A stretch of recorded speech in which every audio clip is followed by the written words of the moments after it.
আসসালামু আলাইকুম। আমি এখন বানাবো বেশ মজার একটা খাওয়া, একটু আনকমন, কেউ বোধহয় এই পর্যন্ত দেখেনও নাই, শুনেনও নাই, কিছুই না। এটা হচ্ছে ভুট্টার মশলা কিংবা মশালা ভুট্টা। ভুট্টা তো না, এটাকে যা খুশি তাই বলেন আর কি। যাই হোক, আমি নাম দিলাম মশালা ভুট্টা কিংবা কিছু একটা হইলেই হইলো আর কি। এটা হচ্ছে ভুট্টা রান্না। তা আমরা বাজারে যে কচি কচি ভুট্টাগুলো পাই, বেবি কর্ন না, যেটাকে আপনার সাধারণত মানে সুইট কর্ন বলে আর কি বাইরে, বেশ ভিতরে একটু দুধের মতো থাকে। আমরা মোটামুটি কামড়া খাইতে পছন্দ করি, পোড়া খায় না, এটা এমনি খায় আর কি। তো সেটা দিয়ে আমি এটা তৈরি করব। তো আসেন দেখি কেমন করে তৈরি করা যায় দারুণ স্বাদের একটা ভুট্টার তরকারি। আমি এখানে একটা ভুট্টা নিছি, এটা হচ্ছে সুইট কর্ন বলে, যেটা এমনি খাওয়া যায় আর কি, শক্ত হয় না এখনো, ভিতরে একটু দুধের মতো আছে। এখন এইটাকে অ্যাকচুয়ালি আমি কেটে নিব, মাথাটুকু ফেলে এগুলাকে আমার চাক চাক করে কেটে নিতে হবে। আমি এরকম সাইজে করেই কেটে নিব আর কি।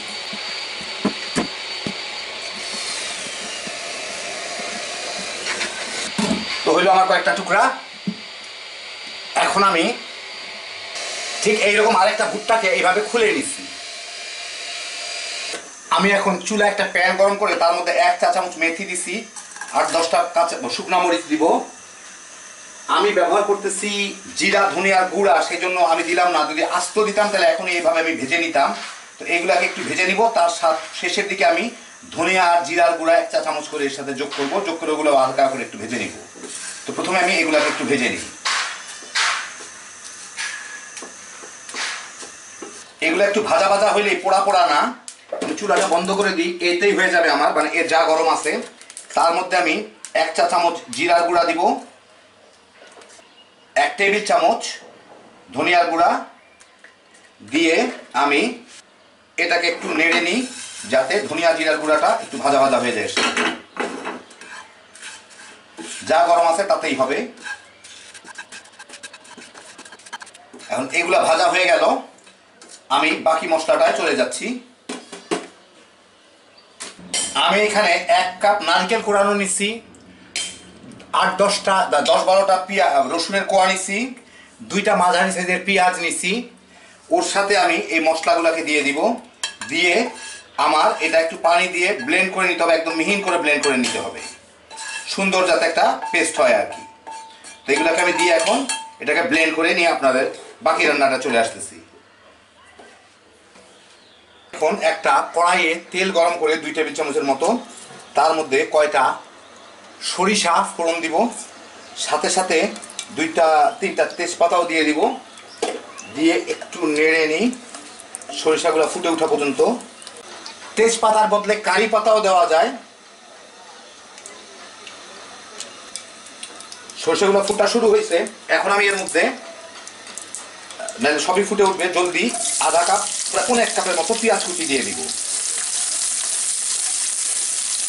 না দিলে সরিষা ফুটে মুটে ছিটায় চতুর্দিকে পড়ে যাবে, ভিতরে কিছুই থাকবে না। এখন এটাকে হালকা করে একটু ভেজে নিব, পেঁয়াজের পাশটা হালকা একটু লাল হওয়া পর্যন্ত আর কি। পেঁয়াজগুলো একটু লালচে হওয়া শুরু করলে আমি এর মধ্যে 1 চা চামচ হলুদের গুঁড়া দিব। দিয়ে আমি চুলার জালটাকে একটু কমায় দিই, যাতে এটা না পুড়ে। হলুদের একটু নেড়ে চেড়ে নিব, হলুদের গন্ধটা জাস্ট চলে যাওয়া পর্যন্ত।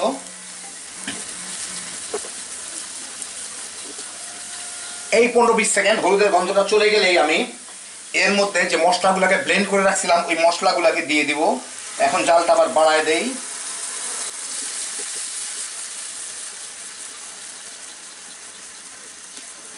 মশলা রয়ে গেছে, একটু ধুয়ে পানিও দিয়ে দিলাম। আর একই সাথে দিয়ে দিব হচ্ছে লবণ।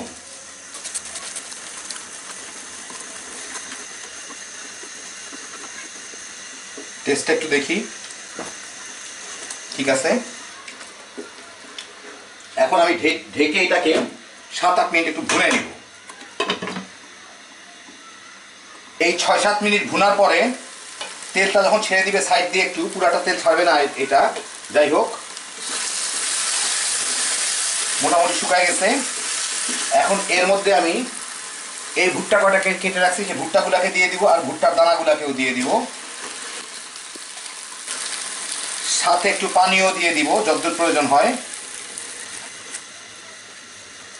ভালো মতো একটু মিলায় দেই। যদি একটু মাখা মাখা হয় তারপর আমি আরও অল্প একটু পানি দিব, কারণ প্রায় 8-10 মিনিট আমার ভুট্টাটাকে সিদ্ধ করে নিতে হবে জাল দিয়ে। তো আর একটু পানি কমে যেতে পারে, অল্প একটু পানি দিয়ে দিব। এটা ধুয়ে দিয়ে দিচ্ছি। যাক, এখন এটাকে মিলায় আমি ঢেকে দিব। চুলার আঁচটা মাঝাইতে রাখবো, আস্তে ধীরে এটা সিদ্ধ হয়ে যাক ভুট্টাগুলা।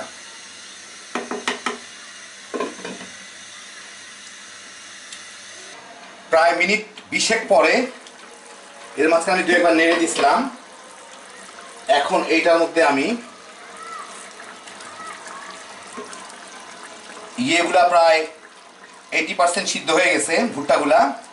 এর মধ্যে আমি গুলে রাখা টক দই দিয়ে দিব প্রায় 1.5 কাপ।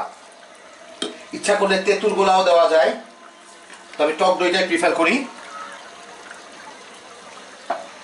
দিয়ে একটু মিলায় এটাকে আরো প্রায় মিনিট 10 জন্য জাল দিব।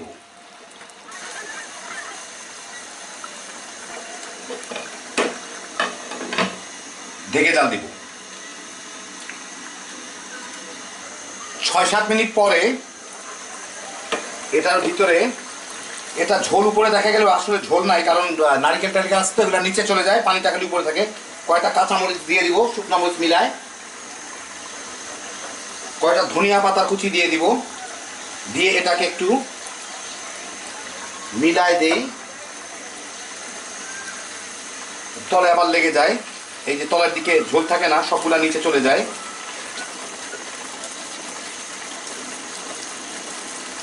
এখন এটাকে ঢাকনা দিয়ে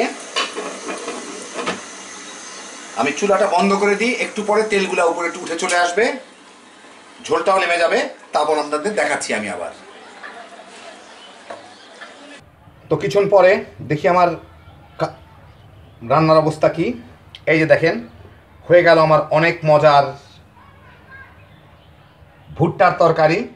খুবই স্বাস্থ্যকর জিনিসটা, আপনারা নিজেরাই বুঝতে পারতেছেন। অনেকে ভুট্টা খান মানে বেবি কর্ন, যে বেবি কর্ন না, মানে এগুলা যেটা আর কি সুইট কর্ন বলে আর কি, এটা অনেকে হয়তো সিদ্ধ করে খান। বিদেশে এটা অনেক সময় মানে লবণ পানিতে সিদ্ধ করে উপরে একটু বাটার দিয়ে দেয়, তো তরকারি হিসাবেও খাওয়া যায়।